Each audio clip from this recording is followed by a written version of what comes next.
few days ago, I was talking to my friend about anti-heroes and I discovered something deeply concerning. Why do we love these people so much? Like, genuinely.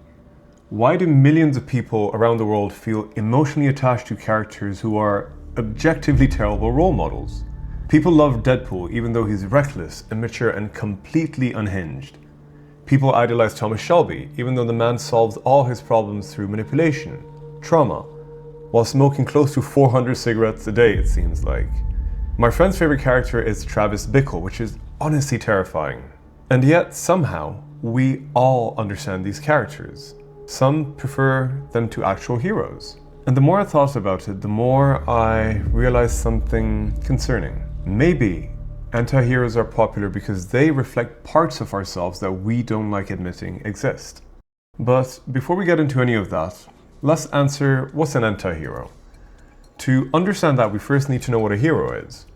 A hero is someone like Superman or Aragorn from Lord of the Rings. A hero represents ideals, honor, responsibility, restraint, discipline, even when nobody's watching. Heroes represent who we aspire to be. Anti-heroes are different. They are neither hero nor villain.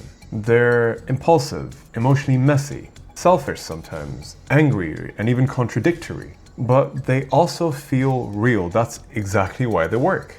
Because anti-heroes reflect parts of human nature that heroes have usually already overcome. And modern audiences deeply connect to that. Not because people secretly want to become monsters, but because most people know how it feels like to struggle internally.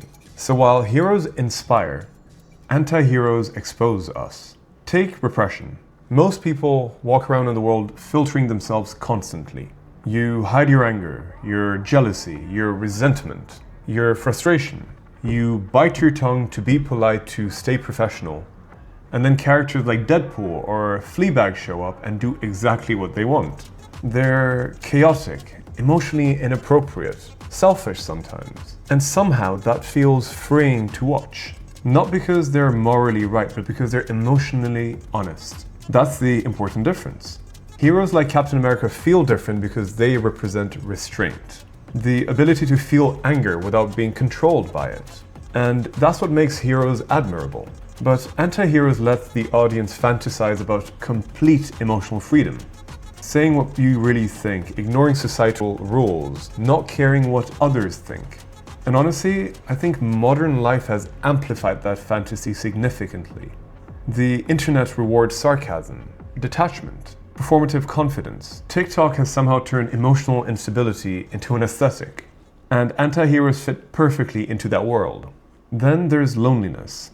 And this is probably the biggest reason why anti-heroes resonate with us today. Modern life is weirdly isolating. We're constantly connected, yet somehow emotionally disconnected. That's why characters like Travis Bickle or Rue Bennett hit so hard.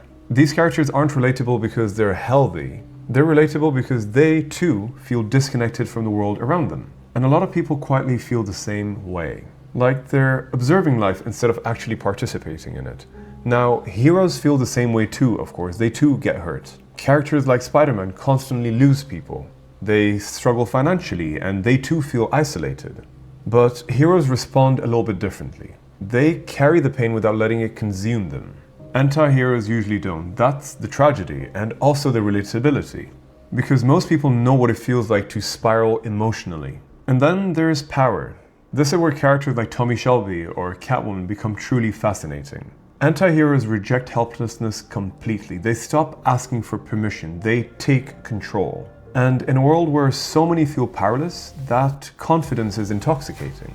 That's exactly why people obsess over Sigma edits of Tommy Shelby walking in slow motion while Arctic Monkeys plays in the background. It's not really about crime, it's about emotional control. The fantasy of being untouchable, of never being embarrassed again, never losing again, never being weak again. But heroes represent power a little bit differently because Aragorn, for example, wields power too. But he uses it in service of others. That's the key difference.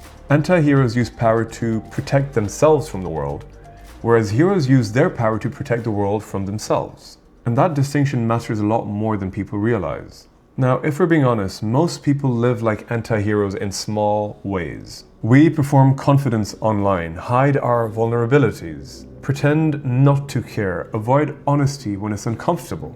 We demand authenticity while constantly curating ourselves for other people.